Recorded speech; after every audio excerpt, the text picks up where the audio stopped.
he is kind enough to join us, the Action Man. There he is. Hey, Chris, how are you? Hey, I'm good, man. I'm good. Sore as hell, but I feel good. By the way, I like the fade. You're looking good, man. It looks like did you just get a haircut right now? And no, it was right before the fight day. I wanted to go in like full blade, like Wesley Snipes I love vibe. it. So yeah, I went full blade. Yeah. Would you go to a local guy, or did you have someone come to your hotel room? What was the move? Yeah, this guy Claudio, he runs a barber shop out in Toronto called the Fade Room. Yeah, shout out to Claudio, the Fade Room. He came in the room, cut me up. I mean, he did a great job. Like, dude's a good barber. So like Claudio in the Fade Room, man. Like, thank you, seriously. Like, dude was cool. Love that. You didn't do a lot of media. You didn't do a lot of press other than your podcast and the stuff that the UFC requires you to do, like the media day and whatnot. Why did you Yeah. keep this one on the DL leading up to the fight? Uh, I just want to disconnect, man. I really want to disconnect. I feel like a lot of the media and the social media stuff started becoming a distraction on multiple fronts. Like A, you invest too much time into it, and B, like I'm someone who's so critical of himself that like when you have a bunch of people, even it's a bunch of people who don't know a damn thing about fighting and they've done it themselves, but you have so many people chirping and chirping and chirping. I'm someone that starts taking that to heart and like now, I'm not getting ready for like my 40-second pro fight, wondering what Phil the donut maker, like, he's like, oh, he says Chris does this bad. I'm like, was Phil the donut maker right? Like, maybe I do this badly. Maybe I should fix this. And now I'm like, what am I doing? Like, none of these people have stepped into a cage before. None of these people have fought at this high of a level. And I'm letting like these people like kind of like chirp in the back of my mind. I'm like, maybe I do this badly, or maybe I could do this better. I'm like, you know what? I don't want to be a part of it, man. I just don't want to be a part of it. I just want to sit back and focus like on the fight, focus on the training in my camp. So I thought was like, you know what? I'll just disconnect, man. Saying I did. I stepped back from all the media. I didn't want to talk about it. I just wanted to fight. Like I just want to get back to just going out there and fighting.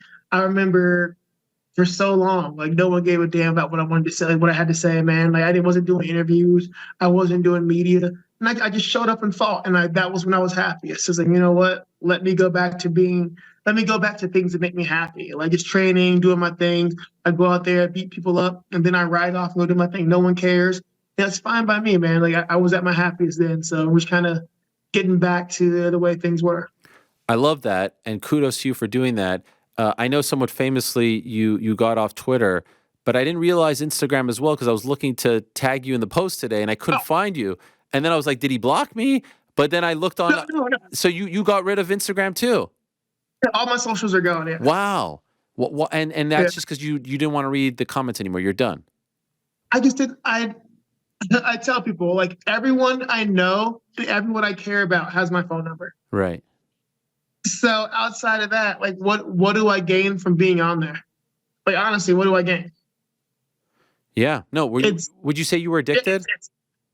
I think I do. I do because not even just I'm addicted to the negativity. It's who I am, Wow. and I have to accept that to where I'm someone I can read. And like I've got so many good fans, man. So many hardcore fans who will ride with me, and like I have to realize like those guys would tell me I did a good job. You're doing a good job. You're doing this. And I'll scroll through 100 messages. If 99 of them say, Chris, you did a good job, I'm proud of you, I'm going to find the one that says, Chris, you did bad, you suck, blah, blah, blah, you're mid. And that's what I focus on. It's just it's who I am as a person. Like I'm always searching to be like 100% in something. I'm never going to be. And I think before, when no one cared who I was, it wasn't as bad. But as you get more and more known, it becomes a much bigger thing.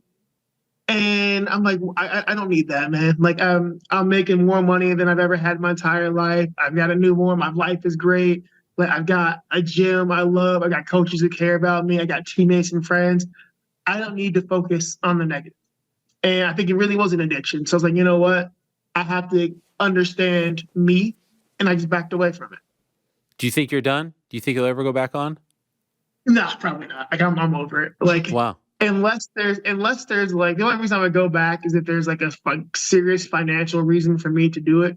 But I don't really see that being an issue. So I'll probably never go back. Like, yeah, I'm happy with just living my life, man. Like I wake up, I don't think about it. It's nice. It's very it takes a lot of the stress off of me. I got enough stress as it is. Yeah, no, I get that. I'm just wondering if you sometimes like peak, just because there are times where like I remember like retweeting something of yours, and then like 3 days later, you're still engaging in the comments with people. Like you're going like the whole Jack Hermanson thing, still going back and forth. Yeah, Like, man, this isn't healthy. So have you been able to go cold turkey, or do you peak from time to time? yeah. No, I've been off. The only time I was back on for 7 days because it kind of didn't really mean to. I had to reactivate it because I didn't have a phone. I needed a phone number. And come to find out, in 2024, if you don't have someone's phone number, you don't have social media, you're kind of like just Right. in a shit out of luck situation. So nobody had a teammate's phone number that I needed. So I had to go onto his Instagram and get it. But then like once you reactivate, you gotta wait 7 days. Oh, So you're like, okay, so I'd had it for 7 days. And like the first day in, I'm like doom scrolling again. And I'm like, you know what? This is why I stopped. So even while I had the 7 days up, I deleted the app, didn't go back. After my 7 days, I turned it back off. And I'm like, okay, like fine. Like I'm not doing it. Like, yeah. So I've been pretty detached from it. I've had to work on the discipline to not like go on Reddit or like Tapology and shit and like read comments. So that's been the hard thing. But like I've gotten to a point where I'm not viewing it anymore.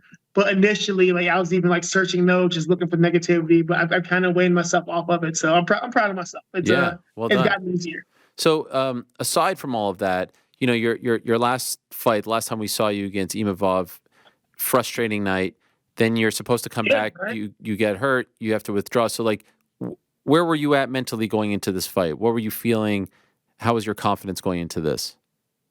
Oh, absolutely shot, man. Like absolutely shot. Like yeah, like oh, like, fucking shot. Like 2023 was just like I explained it. It's just like man, it's just like those old Tom and Jerry cartoons. They had the boots on the windmill kicking him in Yeah. the face.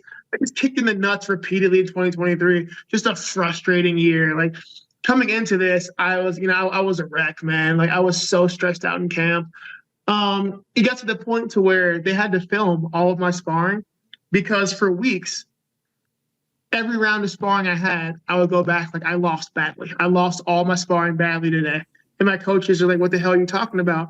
And I'm like, I got hit with this happened, this didn't feel good. So we started filming my sparring so like instead of arguing, they could say, hey man, go look. Like this is how your rounds went. I can actually visually go look at it and say, okay, I won my rounds. I didn't lose my rounds. So every round I thought I was like losing, I was probably winning. But I think that just becomes for me that I'm so critical of myself that I expect myself to be better than I have any like right to like believe I should be. And then, you add that on top of like my addiction to like the negativity to where, people are like, oh, I said before, John the donut maker is like, oh, Chris is bad at, circling this way. And I'm like, is John the donut maker Uh, right? Like, am I just bad?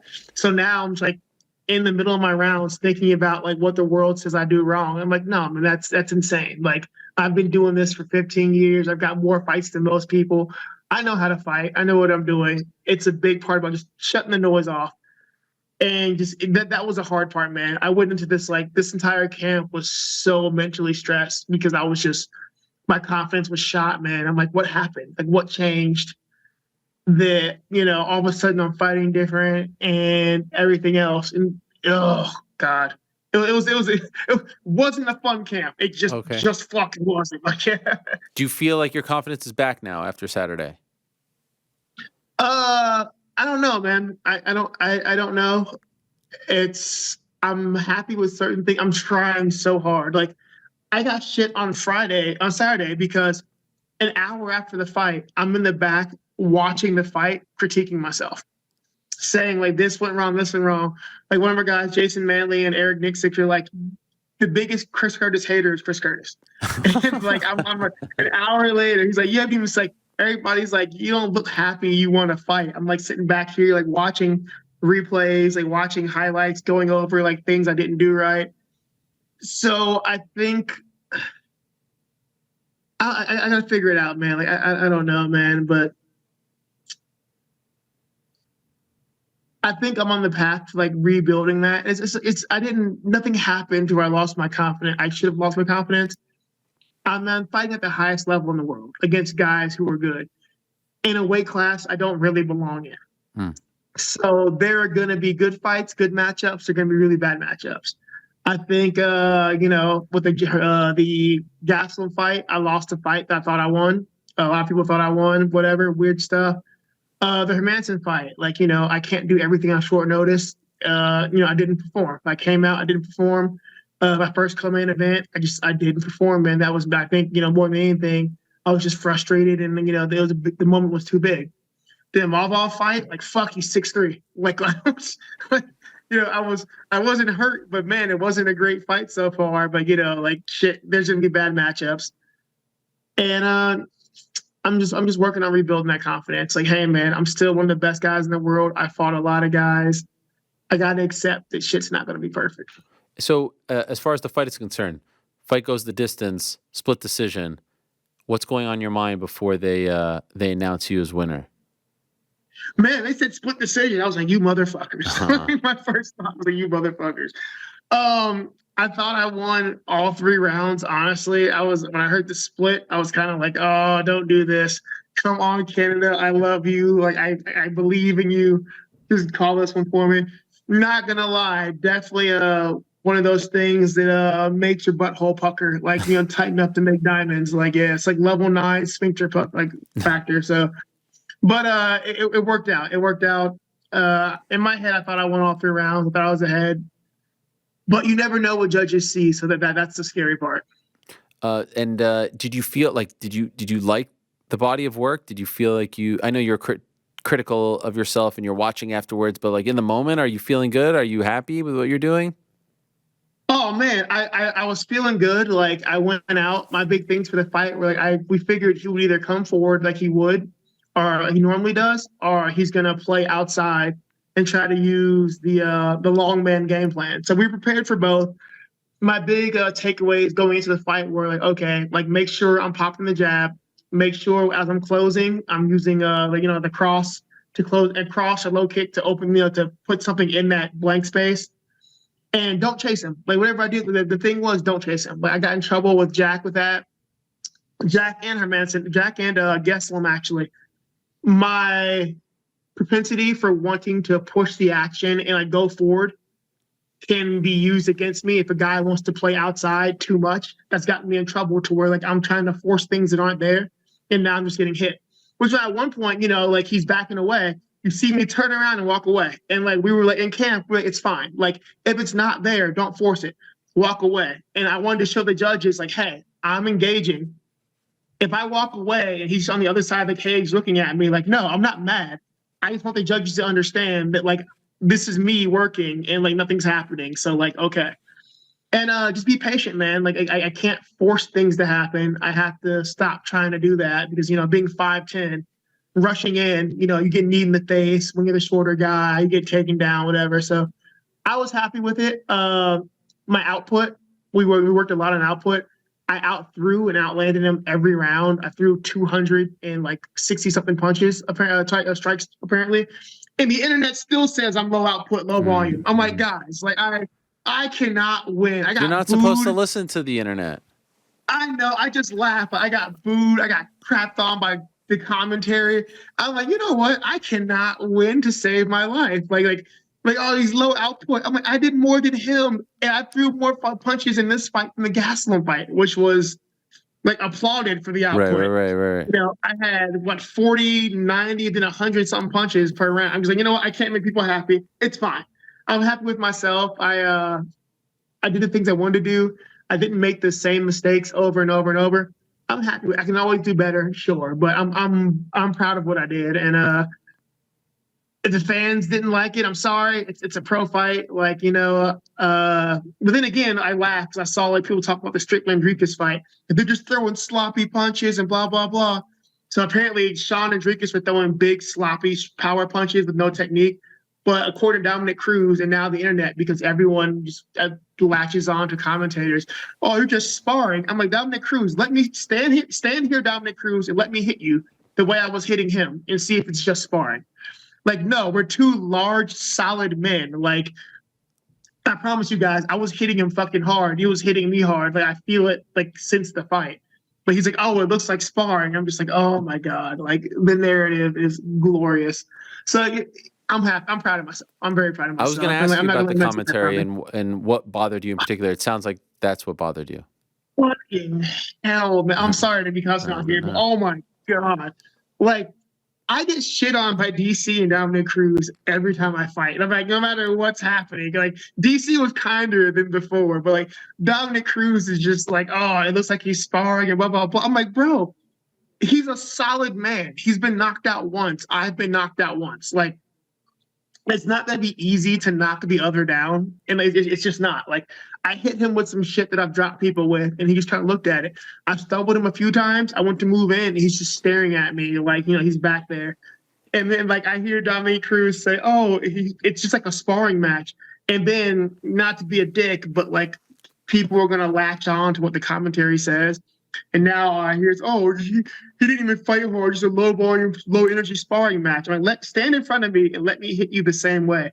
Like, guys, like Marc-Andre is a fucking tank. Like, the dude's been stopped once, and like that's why. Like, I don't know, like, where you guys found that man, but like he's a tank. I hit him with everything in the kitchen sink, and he stayed on his feet, and he kept throwing back. The dude hit me with some shit, and I'm like, my face still hurts today. But because of Dominick Cruz's stupid fucking commentary, I get to hear like, oh, it's a sparring match and low volume. So I'm like, all right, man. Like, this is why I watch fights with the volume off. This is exactly why. and you mentioned earlier, this is a weight class that I shouldn't even be in. Why don't you go back to 170? We're gonna talk about it. We're gonna talk about this week or next week. We kind of broke shit in the past, the team, whatnot. I think for me being 36, and I haven't made 170 in 3 years, so we're gonna do some testing to see like how big I am, like how much muscle I put on, and like what I can conceivably get down to. I think at 70 it should be easier because you can get tall guys at 70, but like you're not gonna be taller than me and stronger than me at 70. Like, no, it's just not a thing. You get one or the other. I just don't want to kill myself making 70, man. Like, I got a newborn, I've got like stuff going on in my life, I got family.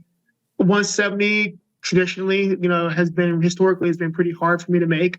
I haven't made it with like the resources and finances I have now, but I can still imagine it's not going to be like a walk in the park.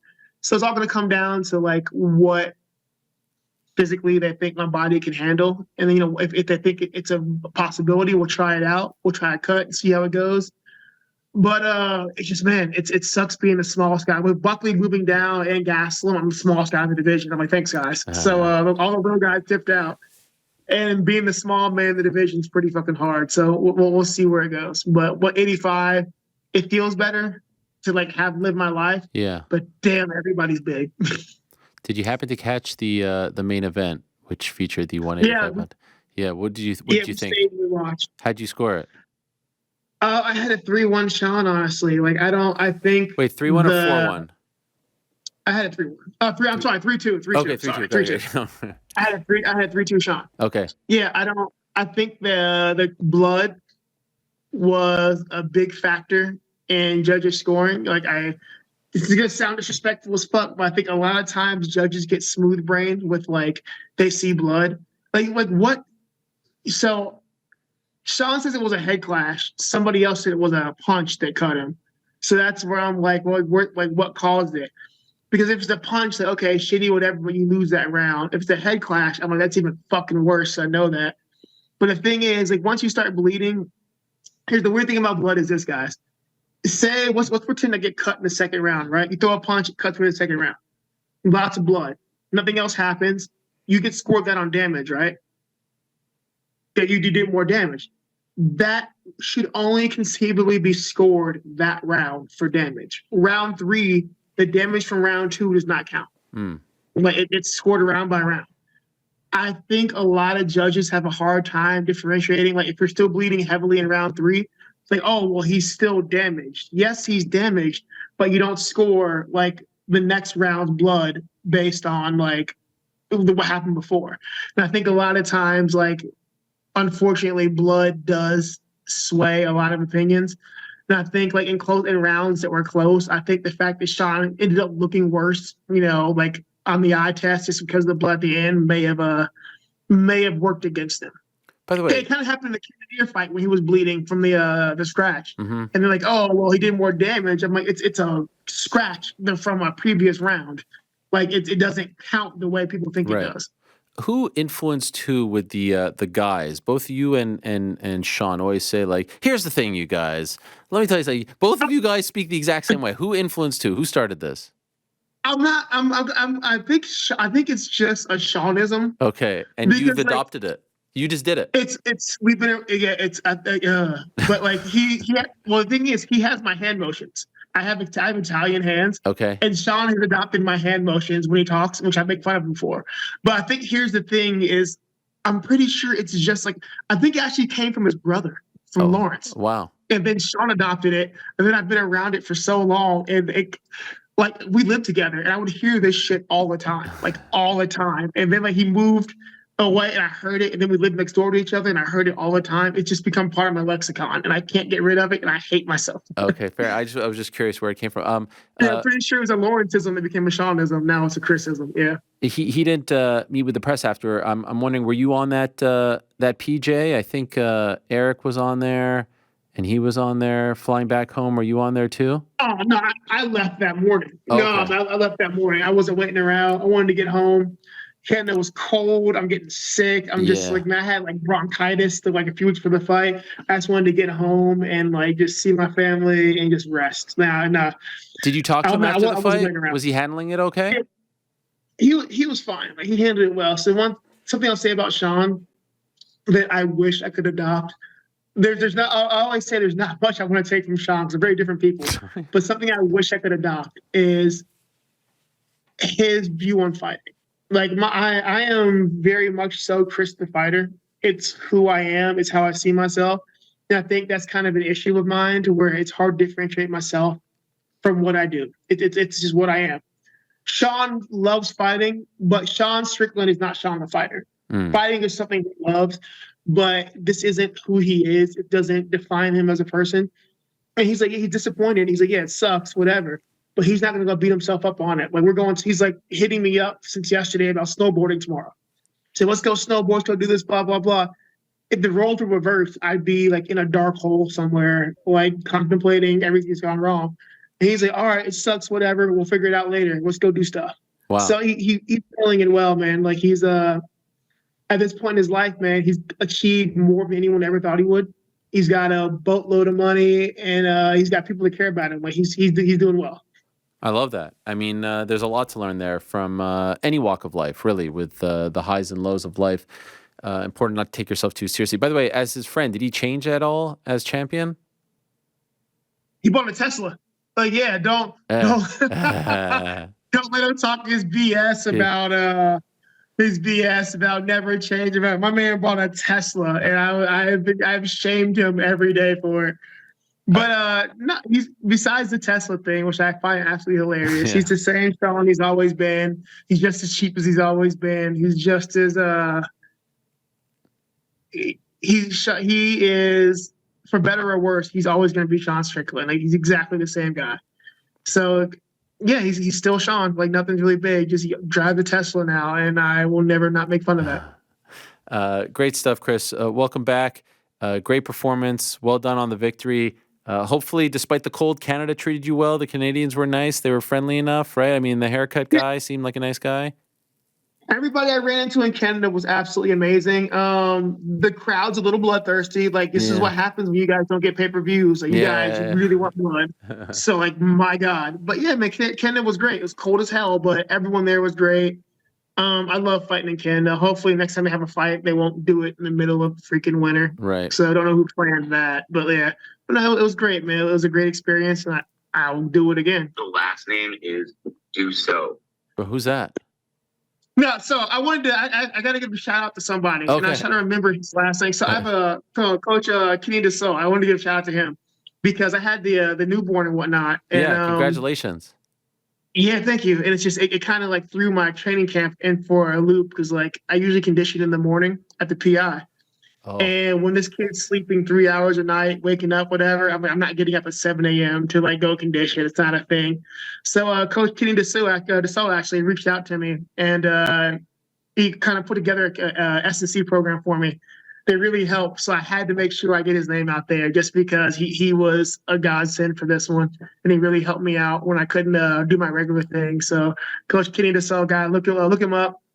Canadian guy. He was absolutely awesome. So I had to make sure I said something, but I could never pronounce his name correctly. So I had him voice message me, like, what is your last name? Okay, yeah, a very French name, Kenny Dussault. Shout out to him. Yeah, I suck at French, so yeah. Well done to him. Well done to you. Congrats on the win, Chris, and appreciate the time as always. Thank you, guys. Thank you very much, man. I'll talk to you later, and Yes, sir. keep doing your thing, man. Enjoy. You too. There he is, Chris Curtis. Always an honest conversation. Always enjoyed very much. Thanks for watching. We appreciate it very much. Hey, if you like this video, give us the old thumbs up. Subscribe as well. You could get many more of these videos on the channel, so please do that. We would love you forever if you did so.